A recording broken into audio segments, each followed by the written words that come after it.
আমরা চাই যে জুলাই সনদটা সম্ভবত আরো 2 দিন পেছানো হয়েছে স্বাক্ষরের দিন, তো সংস্কারের জুলাই সনদের রূপরেখাটা তারা আসলে এমনভাবেই দিক যেন সর্বজন গৃহীত জায়গাটা থাকে এবং আসলেই বাস্তবিক অর্থে সংস্কারটা যেন। আমি প্রতীক নিয়ে একটু জানতে চাই আপনাদের কাছে। বিএনপি মহাসচিব মির্জা ফখরুল ইসলাম আলমগীর তিনি অভিযোগ করেছেন যে আপনারা এই প্রতীক নিয়ে হুমকি ধামকি দিচ্ছেন নানা ধরনের।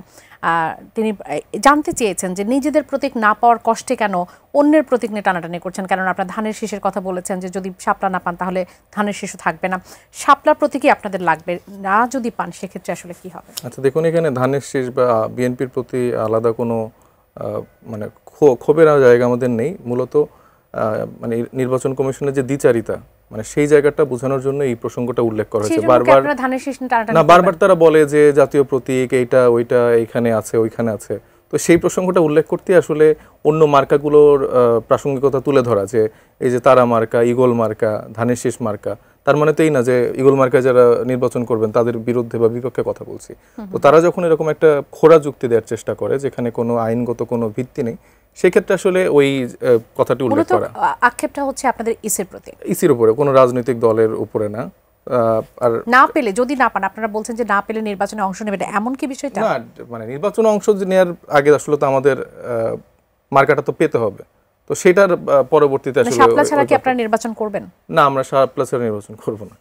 অসংখ্য আচ্ছা, লাস্ট আরো কয়েকটা ইস্যু আমি আসলে একটু বলতে চাই, কারণ সেই সময় কথা শেষ করতে পারি, একটু ছোট করে বলেন। হ্যাঁ, তখন আপনি বললেন যে মাসুদ কামাল ভাইরা হচ্ছে এই সময়টা অনেক আওয়ামী লীগের সময় তারা যথেষ্ট বলেছেন, সেটা আমি অবশ্যই অ্যাড্রেস করি, অবশ্যই তারা বলেছেন।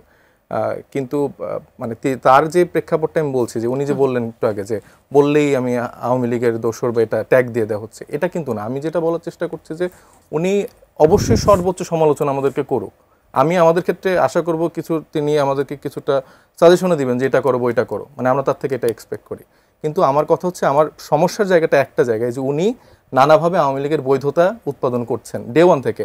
তার একটি ইউটিউব চ্যানেল আছে, সেখানে আপনি দেখেন কিভাবে খুব টেকনিক্যালি, মানে এরকম না উনি ডিরেক্ট বলবে না যে আওয়ামী লীগকে আমার চাই, অনেকভাবে যে অমুক প্রতিষ্ঠান তমুক প্রতিষ্ঠান বলছে, তাহলে তো এটা হবে না, আন্তর্জাতিক সংস্থাগুলো তো তাহলে মানবে না। তো এইভাবে আসলে তিনি বৈধতা উৎপাদন করছেন। আবার দেখেন সেফ এক্সিটের কথা যেহেতু উনি আসলো, তখন উনি আরেকটা টকশোতে আমি দেখলাম বললো যে যদি কেউ হয়, আবার তার চ্যানেলও আমি দেখলাম যে বলছেন যে এটা আসিফ মাহমুদ হবেন। তো তরুণদের প্রতি যে তার আলাদা একটা ক্ষোভ এবং নাম সহজে বলে দেওয়ার একটা জায়গা, এই আসিফ মাহমুদরা গণঅভ্যুত্থানের সময় জীবন দেওয়ার জন্য প্রস্তুত ছিল। তারা হচ্ছে যে চানখার পোলে তাদের সামনে মানুষ মারা গেছে, তার সেও নিহত হতে পারতো।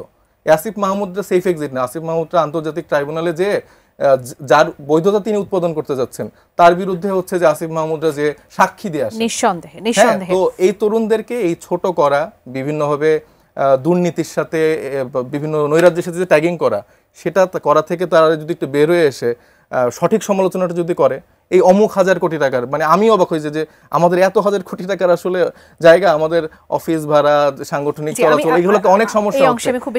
আমি একটু শেষ করি, এই জায়গাগুলো সমস্যা হয়ে যাচ্ছে। তো এইভাবে ট্যাগিং করছেন, যেগুলো সলিড ইনফরমেশন, যেরকম সার্জিস আলমের নামে একটা কথা ছিল যে উনি এরকম শোডাউন দিলেন, এটা সবাই আমরা সমালোচনা করেছি। দলীয় ফোরাম থেকে আমরা কেউই এই নতুন রাজনৈতিক বন্দোবস্ত জায়গাটা চাই না।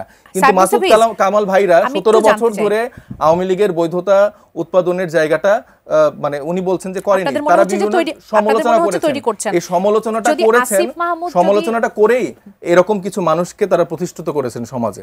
হ্যাঁ, সেই প্রথম থেকে এরকম কিছু মানুষ আছেন, আপনি দেখবেন। সেটা নাকি প্রশ্ন করা যাবে কি আসিফ মাহমুদরা যদি বিতর্কিত কিছু করেন, সেটা প্রশ্ন করা যাবে, সমালোচনা করা যাবে, 100 বার করা যাবে।